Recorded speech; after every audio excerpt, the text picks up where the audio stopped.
Okay, so this is just a quick summary of my V Drive folder, which basically is, I've got a shortcut here, but individual folders, files, and then I've created one for you, Louise, but mine's here, Cherise. There's a lot of stuff in here, but a lot of it's sort of archived older stuff. All the really important stuff has been moved into the L drive. The only thing that I couldn't really move that needed to stay here was the human resources stuff, because obviously we don't want that to be freely available. Um, as I mentioned, Ange has set up folders for all the staff now, and so there's electronic folders available. So that was in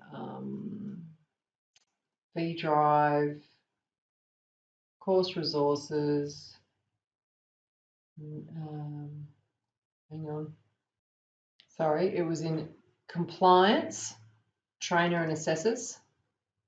And so each individual person, you can see here, all my contact documents, my induction, my resume, all my qualifications are all, everything else is in there that they needed. So that's your go-to. So the V Drive, compliance, trainer and assessors, and everyone's information's in there. But for the documents that I've put together in my little folder in the V Drive, I've got this human resources folder which we went through today, and this is the contracted staff folder. So these are the people that currently have contracts. These are consultants that we used before we started the course, and these are people no longer at VFA Learning.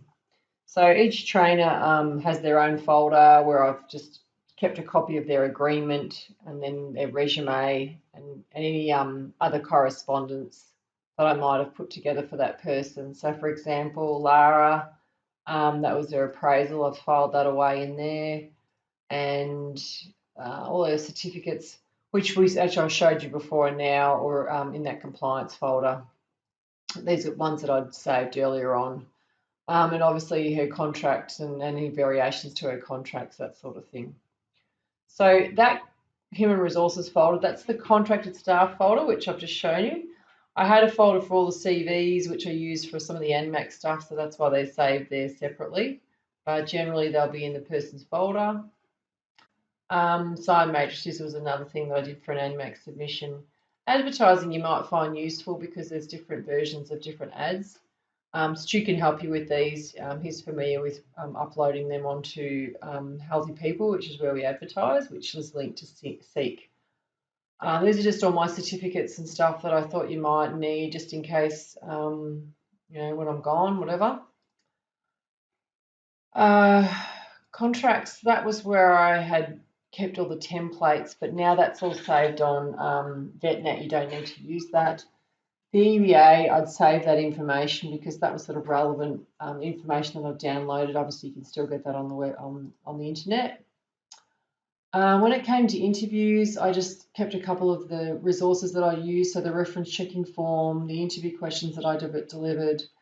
And then there was a lesson that I got some people to deliver as part of their interview process, which is basically a session that we got them to do. But as you know, we, rather than doing that classroom session, we've moved more to having them double up in the lab, which seems to be a bit more successful. So that was just what the resources were here for interview. The onboarding was some older documents that I sort of put together that I've been using. This one here is the most relevant one, the logins and the passwords.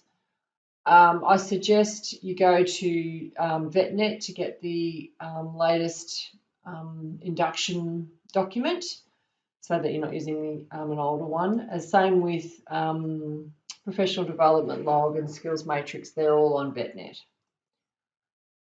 Position descriptions, these have been some different ones that I've developed. Usually I'll sort of finalise the written word, send it to Ange, and then she sort of VFAs it and puts it up on VetNet so that they're on VetNet as well. I put the potential staff in here just so that you've got that information. There's some emails, and I haven't put hers in yet, but there's some emails related to some of those staff that have made some inquiries. So that could be helpful.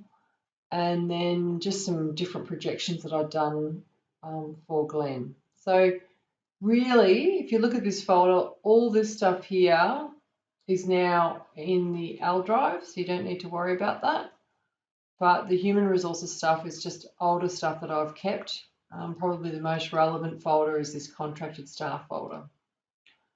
Marketing, you'll probably find might be useful at different times. There's different media releases and things that I've put together, testimonials, that sort of thing earlier on. MDC correspondence I've saved. I'm going to save the emails in there. Oh, there they are. So just so you've got that information. MOUs are archived to VetNet. So Ange uploads them. Nina, I've just put the different emails relating to that organisation and I've tried to just save relevant information.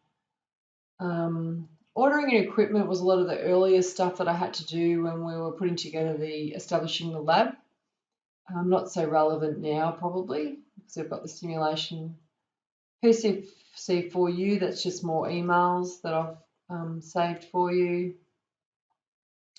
And then all this other stuff is pretty much just like, actually presentations is something that you'll find useful. So they're different PowerPoints that I've put together since I've been in this role.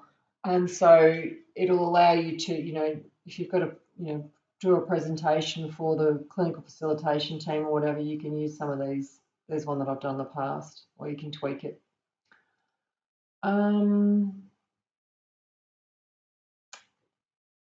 Validation, MDC, I'll tidy that up. So there's 3 of those. Yeah. So from my perspective, really it's the human resources, the marketing, and maybe a bit of the ordering and equipment that you might be interested in. Thanks for that. That's it.